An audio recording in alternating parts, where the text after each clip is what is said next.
Hello friends, welcome to Nagasri kitchen. ఇవాళ రవ్వతో ఒక మంచి స్వీట్ రెసిపీ చూపించబోతున్నాను. చాలా సింపుల్గా చేసుకోవచ్చు. ముందుగా గ్యాస్ వెలిగించుకొని వెడల్పుగా ఉండే ఒక ప్యాన్ పెట్టుకోండి. అందులోకి ఒక 2 టేబుల్ స్పూన్ల దాకా నెయ్యి వేసుకోండి. నెయ్యి వేడయ్యాక 1 కప్పు దాకా బొంబాయి రవ్వ వేసుకోండి. ఇలా రవ్వ వేసుకొని బాగా కలుపుతూ 10-15 నిమిషాల పాటు మీడియం ఫ్లేమ్లో పెట్టుకొని రవ్వ నెయ్యిలో బాగా రోస్ట్ అవ్వాలండి. ఇలా బాగా వేగితేనే మనకి పంటికి అంటుకోకుండా స్వీట్ టేస్ట్ అనేది తింటుంటే బాగుంటుంది. ఇలా బాగా కలుపుకుంటూ 10 నిమిషాల పాటు ఇలాగే కలుపుతూ ఫ్రై చేసుకోండి. ఇలా కొంచెం బాగా ఫ్రై అయిన తర్వాత నెక్స్ట్ ఇందులోకి మనం ఏ కప్పుతో రవ్వ తీసుకున్నామో అదే కప్పుతో ఒక 1/2 కప్ దాకా మిల్క్ పౌడర్ వేసుకోండి. మిల్క్ పౌడర్ని కొంచెం వేసుకుంటూ ఇలా రవ్వలో బాగా కలిసిపోయిన తర్వాత మరి కొంచెం వేసుకుంటూ కలుపుకోండి. ఈ ప్రాసెస్ అంతా కూడా ఫ్లేమ్ని సిమ్లో పెట్టుకొని మాత్రమే ఫాస్ట్గా కలుపుకోవాలండి. ఏ మాత్రం లేట్ చేసినా అడుగంటి మాడిపోయే ఛాన్స్ ఉంటుంది. ఇలా ఫాస్ట్గా మొత్తం కలిసిపోయేంత వరకు బాగా కలుపుకోండి. ఇలా కలుపుకున్న తర్వాత చూడండి, అంతా డ్రైగా అయిపోయి కొంచెం లైట్గా కలర్ కూడా చేంజ్ అయింది కదా. ఇప్పుడు గ్యాస్ని ఆఫ్ చేసేయండి. గ్యాస్ ఆఫ్ చేసి ఈ రవ్వ మిక్స్ మొత్తం కూడా వేరొక ప్లేట్లోకి తీసి పక్కన పెట్టుకోండి. ఇదే ప్యాన్ని ఒకసారి క్లీన్ చేసుకొని మళ్ళీ అదే గ్యాస్ మీద పెట్టేసుకోండి. స్టవ్ వెలిగించుకొని మీడియం ఫ్లేమ్లో పెట్టుకొని ఇందులోకి ఒక 1/4 కప్పు దాకా పంచదార వేసుకోండి. ఇందులోనే ఒక 1/4 కప్పు దాకా వాటర్ పోసుకోండి. ఇలా వాటర్ పోసుకొని మొత్తం కూడా బాగా కరిగిపోయేంత వరకు కలుపుతూ కరిగించండి. ఇలా పంచదార అంతా కరిగిపోయి ఒక 2-3 పొంగులు వచ్చి బాగా మరగాలి.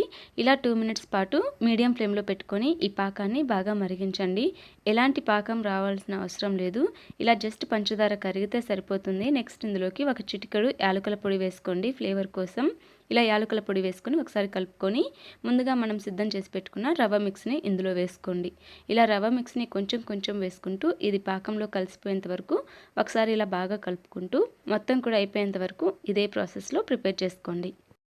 ఇలా మొత్తం రవ్వ వేసిన తర్వాత 2 మినిట్స్ పాటు ఫ్లేమ్ని మీడియం ఫ్లేమ్లో పెట్టుకొని మొత్తం కూడా ఇలా బాగా కలుపుతూ వేయించండి. ఇలా బాగా వేయించిన తర్వాత నెక్స్ట్ ఇందులోకి ఒక చిటికెడు వంట సోడా వేసుకోండి. వంట సోడా వేసుకొని ఇలా బాగా కలుపుకోండి. ఇలా కలుపుతూ ఉంటే మనకి ప్యాన్కి సపరేట్ అవుతూ ఉంటుంది ఈ స్వీట్ అనేది. చూడండి, ఇలా కలుపుతూ ఉంటే ప్యాన్కి ఇలా సపరేట్ అయితే మనకి రెడీ అయిపోయినట్టే. ఇది పక్కన పెట్టుకొని ఒక బౌల్లో కొంచెం 1 టేబుల్ స్పూన్ దాకా నెయ్యి వేసుకొని ఇలా బౌల్కి అప్లై చేయండి. ఇందులోనే మనం ముందుగా ప్రిపేర్ చేసుకున్న స్వీట్ని వేసుకొని మొత్తం కూడా స్ప్రెడ్ చేసుకోండి. సమానంగా ఇలా స్ప్రెడ్ చేసుకొని పూర్తిగా చల్లారిపోయేంత వరకు పక్కన పెట్టుకోండి. ఇలా మొత్తం చల్లారిపోయిన తర్వాత పైన ప్లేట్ని పెట్టి ఉల్టా తిప్పితే స్వీట్ ఈజీగా ప్లేట్లో పడిపోతుంది. ఒక నైఫ్ తీసుకొని మీకు నచ్చిన సైజులో పీసెస్లా కట్ చేసుకొని సర్వ్ చేసుకోండి. ఎంతో టేస్టీ స్వీట్ రెడీ అయిపోయింది. సో చూసారు కదా, చాలా సింపుల్గా చేసుకోవచ్చు. మీరు కూడా ట్రై చేయండి, చాలా బాగుంటుంది. మీరు ట్రై చేసి మీకు ఎలా కుదిరిందో మీ ఫీడ్బ్యాక్ని కామెంట్ రూపంలో నాతో షేర్ చేసుకోవడం అసలు మర్చిపోకండి. ఈ వీడియో కనుక మీకు నచ్చినట్లయితే లైక్ చేయండి, మీ ఫ్రెండ్స్కి రిలేటివ్స్కి షేర్ చేయండి. మరెన్నో టేస్టీ వెరైటీ సింపుల్ రెసిపీస్ కోసం మన నాగశ్రీ కిచెన్ ఛానల్ని సబ్స్క్రైబ్ చేసుకోండి. అలాగే పక్కన ఉన్న బెల్ సింబల్ని క్లిక్ చేయండి. డైలీ నేను పెట్టే వీడియో నోటిఫికేషన్స్ మీకు వస్తాయి. Thanks for watching.